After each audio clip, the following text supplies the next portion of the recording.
Welcome to St. Giles in the Word, a daily recording of our readings on this 26th day of August. We will read Job 33 and 34 today from the New International Version. Let's begin. But now, Job, listen to my words. Pay attention to everything I say.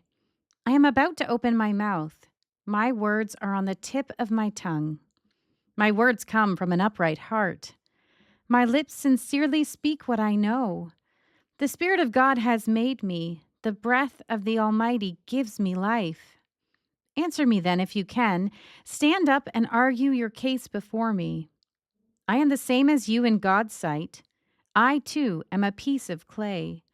No fear of me should alarm you, nor should my hand be heavy on you. But you have said in my hearing, I have heard the very words. I am pure. I have done no wrong. I am clean and free from sin. Yet God has found fault with me. He considers me his enemy. He fastens my feet in shackles. He keeps close watch on all my paths. But I tell you, in this you are not right, for God is greater than any mortal. Why do you complain to him that he responds to no one's words? For God does speak, now one way, now another, though no one perceives it. In a dream, in a vision of the night, when deep sleep falls on people as they slumber in their beds, he may speak in their ears and terrify them with warnings, to turn from wrongdoing and keep them from pride, to preserve them from the pit, their lives from perishing by the sword. Or someone may be chastened on a bed of pain, with constant distress in their bones, so that their body finds food repulsive and their soul loathes the choicest meal. Their flesh wastes away to nothing, and their bones once hidden now stick out. They draw near to the pit, and their life to the messengers of death. Yet if there is an angel at their side, a messenger, one out of 1,000, sent to tell them how to be upright, and he is gracious to that person and says to God, spare them from going down to the pit. I have found a ransom for them. Let their flesh be renewed like a child's. Let them be restored as in the days of their youth. Then that person can pray to God and find favor with him. They will see God's face and shout for joy. He will restore them to full well-being. And they will go to others and say, I have sinned. I have perverted what is right, but I did not get what I deserved. God has delivered me from going down to the pit, and I shall live to enjoy the light of life.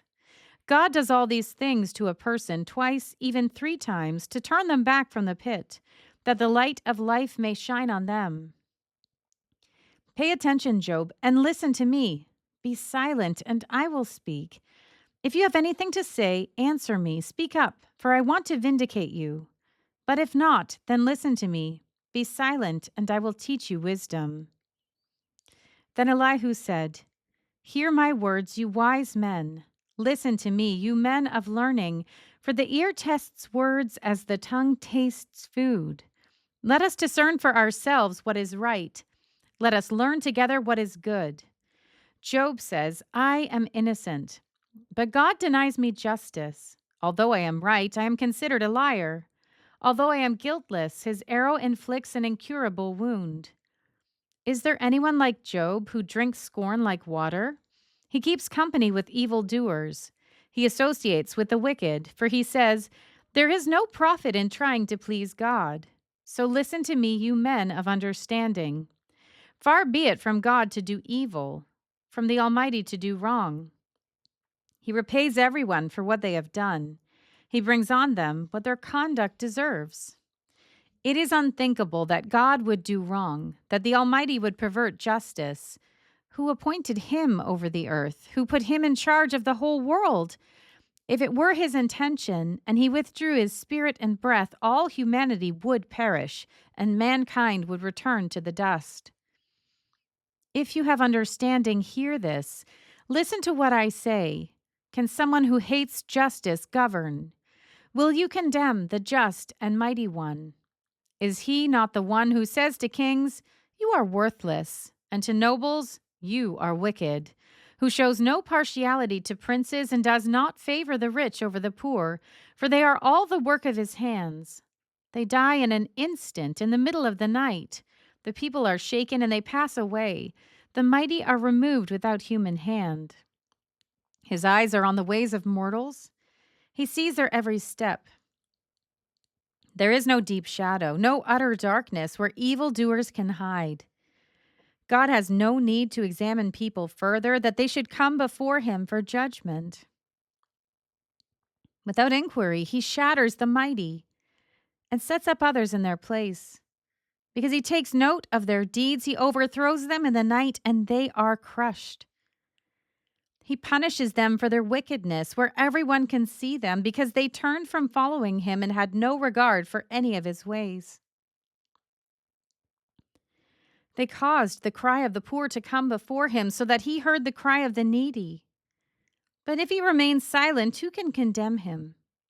If he hides his face, who can see him? Yet he is over individual and nation alike, to keep the godless from ruling, from laying snares for the people. Suppose someone says to God, I am guilty, but will offend no more. Teach me what I cannot see. If I have done wrong, I will not do so again. Should God then reward you on your terms when you refuse to repent? You must decide, not I, so tell me what you know. Men of understanding declare, wise men who hear me say to me, Job speaks without knowledge, his words lack insight. Oh, that Job might be tested to the utmost for answering like a wicked man.